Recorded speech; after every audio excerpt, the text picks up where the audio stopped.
this and that. Did you keep in touch with Raman afterwards? Did you talk to him about what you were doing? For some years I was sending, he was very upset, so he didn't respond. But in 1968, 68 end, his 80th birthday was celebrated in Ahmedabad. Vikram Sarabhai had arranged a wonderful meeting at that time. So I came specially for that, and then brought a bunch of crystals, diamonds from GE and other crystals grown by Joe Ramaica for labs. I knew that Raman loved crystals, so I made a presentation at that conference, and he was very pleased. He was, very. By that time he had come to, I think you did the right thing in going to America. That was the settlement of that old bad feeling. So that relieved me of some of the guilt feeling I had. But that was it. I had 2 articles which summarized most of these things. One was Scientific American, asked me to write an article on diamond anvil shell, and the cover carried this samarium sulfide transition. And then there is a modern physics article,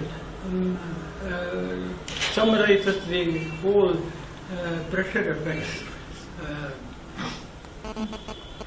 When you were with Raman, yes. You lived in RRI or nearby? Or? Yes, Raman said, you must live comfortably. You must, I am going to build quarters. So he, within two years of my joining, he said, we will build a nice house and a hostel and 1 quarter for the manager of the Indian Academy of Sciences. He had them built, and he said you should be comfortable. You should have a western commode in the toilet room, and you will have a heater for water. So he was to the detail. He will make your life comfortable. He was very keen about it. And he did that. He did carry it out. Yes. And before that, where did you live? Before the quarter was made? Before this house was made for you? Yes, I was living in Malleshwaram and was commuting by bicycle. So every day we used to do that. But he said, I'm going to simplify life for you. So he built. So you were there for almost 7 8 years.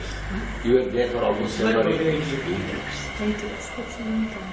Did Raman have women students at that point? In IASc he had a few who had worked. In IASc? Yeah. No. He had Anna. It was a complete cut-off. When he left, he said, I'm going to pack lock, stock and barrel and then go to my new place. No, I'm asking about women scientists, women students. Ladies, did he have any lady scientists? At the Indian Institute. Yes, he No, had. at Indian Institute of Science he had. Yeah. But in Raman Institute he did not have. So Annamani was with Annamani was in Annamani was she was in Indian Institute of Science. Sunanda Bai, they were all in Indian Institute of Science, but not in RRI. Not in Raman. No.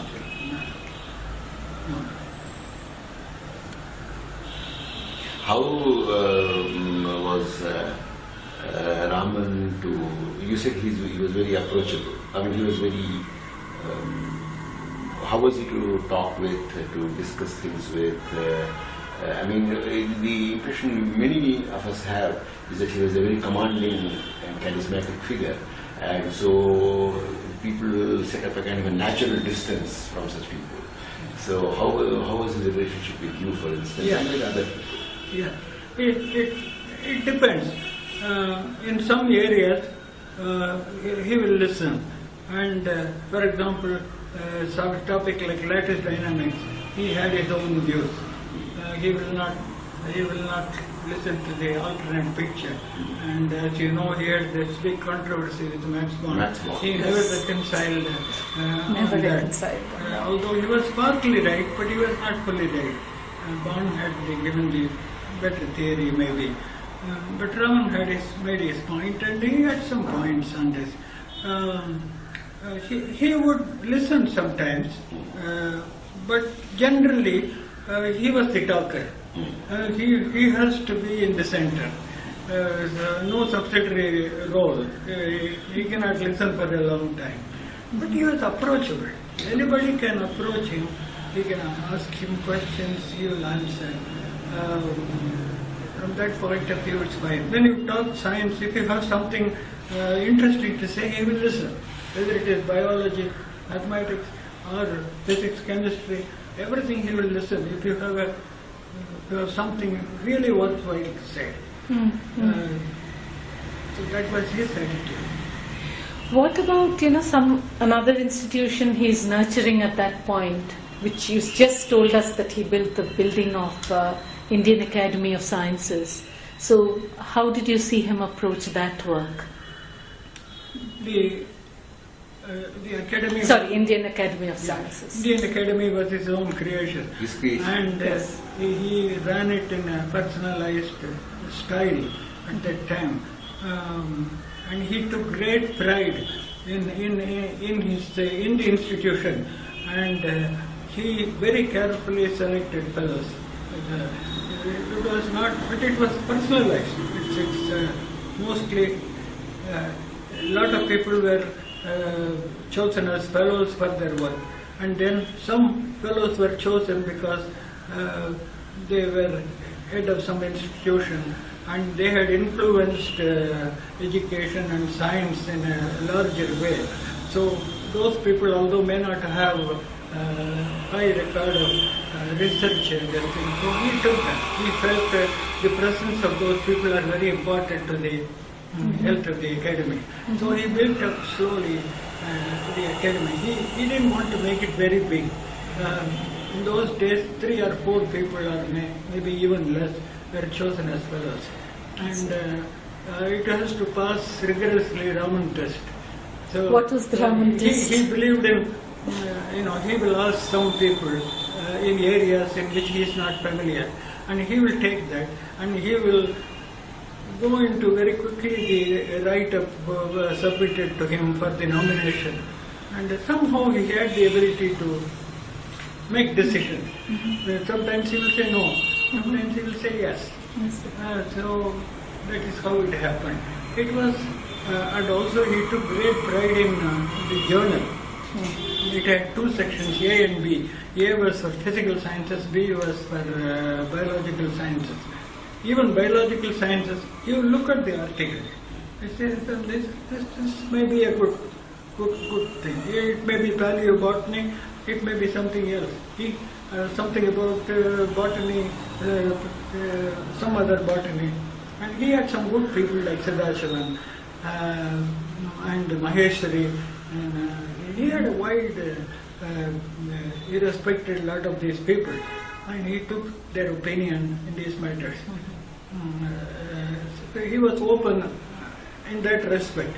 And journal, he was very keen that it should come out every month, no delay. On the last day, he will go through the papers, even B section, and then give the manager, okay, you print it.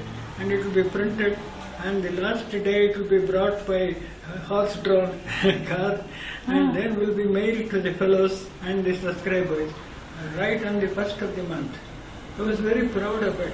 My journal has not missed the date, even once, he will say. I was very proud of that. One thing I have heard from many people is that, especially in electing fellows, Raman was very fond of encouraging the young. Encouraging? The young people, young promising people, young dedicated people. He was he felt it was one of the things he must do, and he selected fairly young people as fellows very often. Is that what you also feel? That's true. That I think is true, and he somehow knew that this person is although he may not have a long list of publications and all that, he's going to be a good scientist. So we must catch them young and encourage them. So that's how I did it. He did, yeah. That's true. Raman also had very strong reactions to, let's say, when Hindi became the national language. Huh?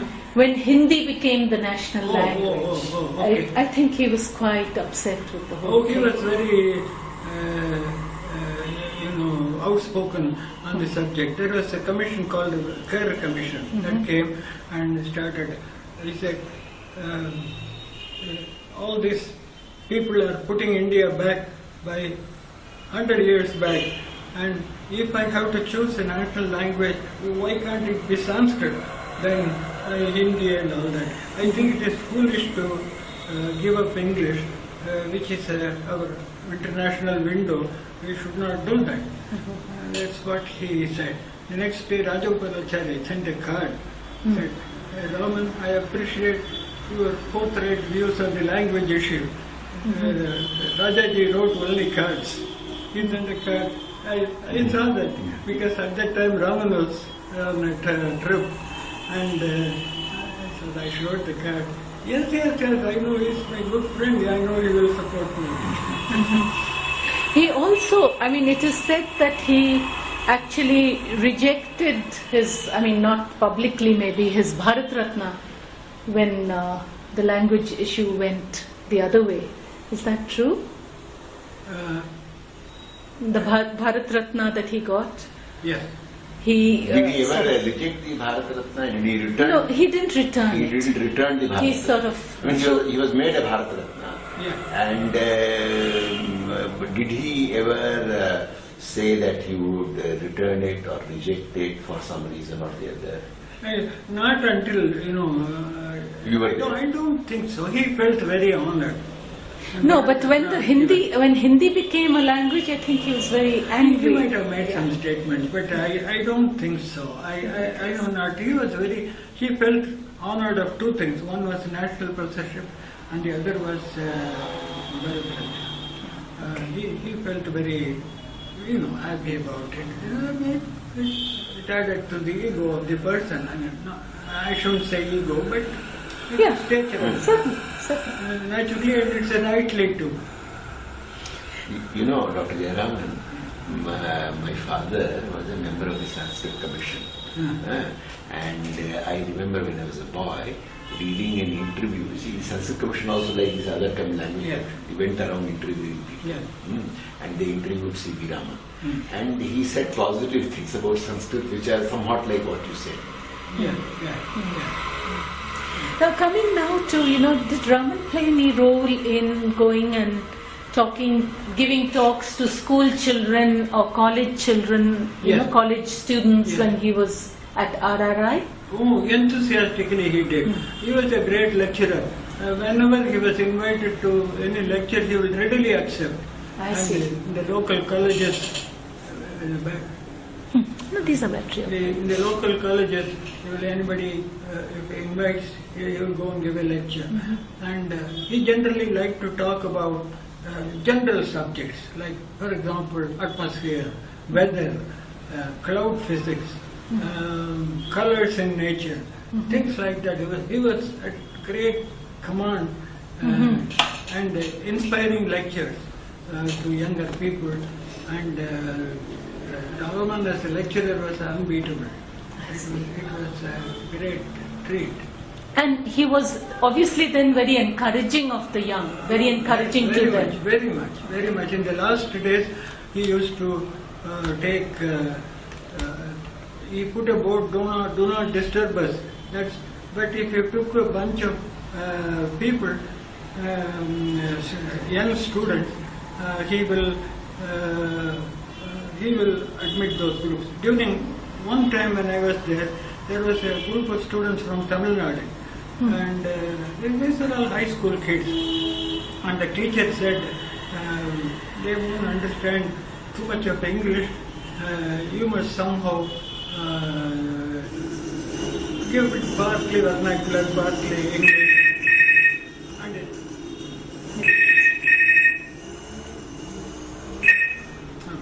in a simple way.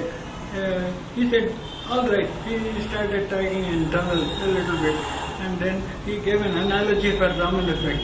It's like if you throw a ball, and if a man is waving his bat this way, if the ball comes and strikes the bat when the bat is moving this way, the velocity of the ball increases. If it is hitting when the bat is going this way, the velocity with which the ball rebounds is less. So the Raman effect is something like that. That's the kind of it immediately strikes the school child. Yeah. He can simplify things to the level everybody can understand. Do you have any more questions? Thank you very much. Is there anything that we haven't asked that you want to talk about? Any particular thing that you want to add to what we have asked?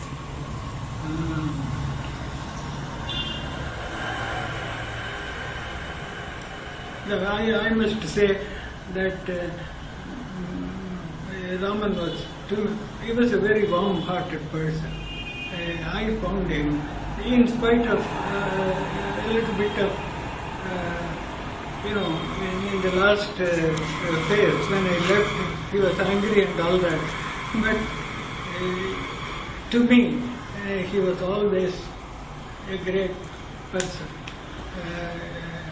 I hold him in the highest esteem, and he was a unique person. I have not found, in the West I have seen many people, but the kind of the Raman spirit, it's something very special. And his appreciation of nature and his ability to talk and present difficult things in a very simple, understandable way, and the language he used and the facility with which he used, I have not seen many in my time. Would you agree with that? That kind of human beings have become more or less extinct. Yes. The man could talk about Egyptian history off the cuff. He will talk about pharaohs, he will talk about pyramids and the physics of pyramids.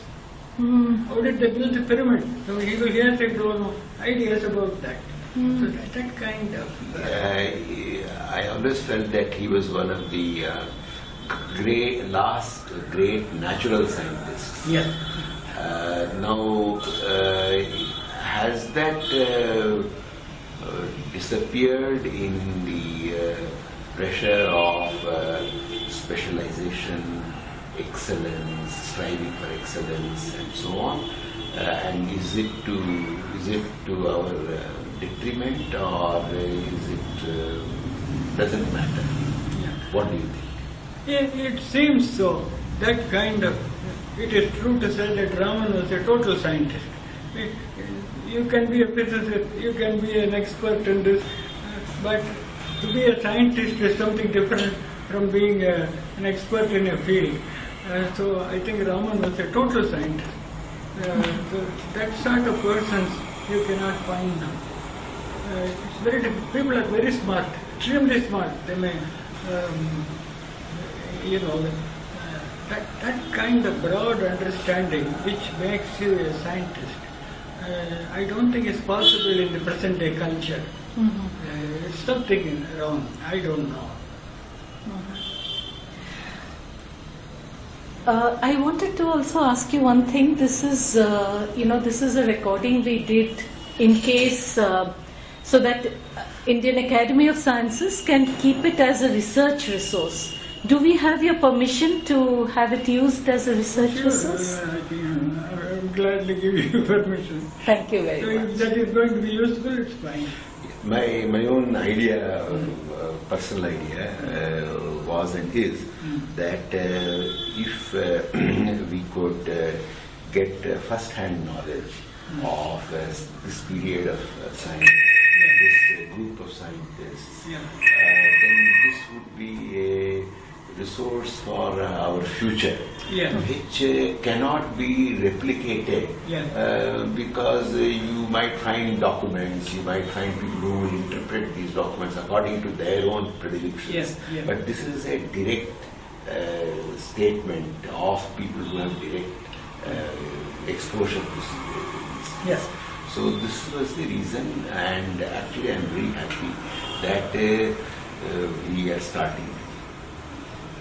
Thank you very much. I learned a lot. I thank you for giving me an opportunity to speak about Raman is my favorite subject. And I can speak volumes on him, but I think most of it I have written in the book. And We'll look out for the So book. what we will do is that we will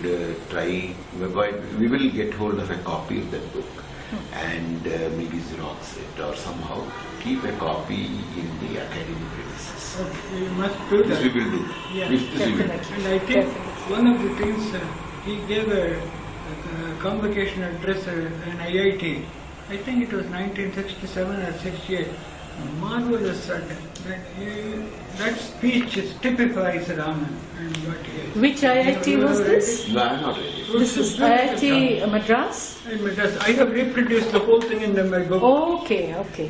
Jayaraman, I want to tell you that C.V. Raman was also a visiting professor at BHU. Yeah. And this was at a time when such things were possible, in the sense that Malviyaji wanted some people, some very distinguished people to be visiting professors. J.C. Bose was one, Raman was another. And these people actually had no restricting responsibilities. If they want to come and spend time, they could. If they don't want to come and spend time, they need not. So, but Raman took it fairly seriously, and he, at least in the early days, which means like in the 20s and maybe also in the 30s, he used to visit BHU often, and he used to give talks. And in one book about the university, I have seen excerpts from his talks. And one of the things I still remember is he felt that Malviyaji made the university by collecting a lot of donations from great people who gave a large amount, people who gave a small amount, and so on. And out of that he created the university, the departments, the chairs, and so on. So Raman said that one of the greatest things Malviyaji could do was to create positions for young people so that they could devote themselves to research, to furthering their own professional interests, to their own professional growth without any pressures. Yeah. And he said that a university or a higher education institution in which the primary preoccupation of its faculty is with administration and so on is no better than a school. Yeah. So obviously this is a view which he held very not only seriously but he practiced. Yeah.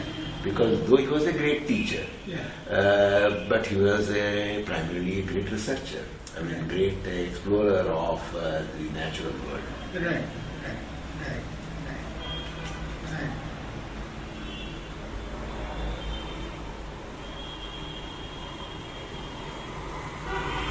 Shall we start? Thank you very Thank much. you. Some days he will do that. And then Lady Raman would take a small breakfast which consisted of more buttermilk plus a banana and all that.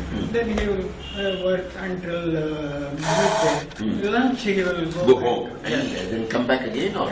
Come back again at about 2:30 or so. And then work until 5 or 5:30 or 6 he always used to take walks, long walks in the And then he will think. While walking, I had this idea. Sometimes he will join me in my walks, so he will go on talking. And he'd always wear a turban. We will always wear a turban.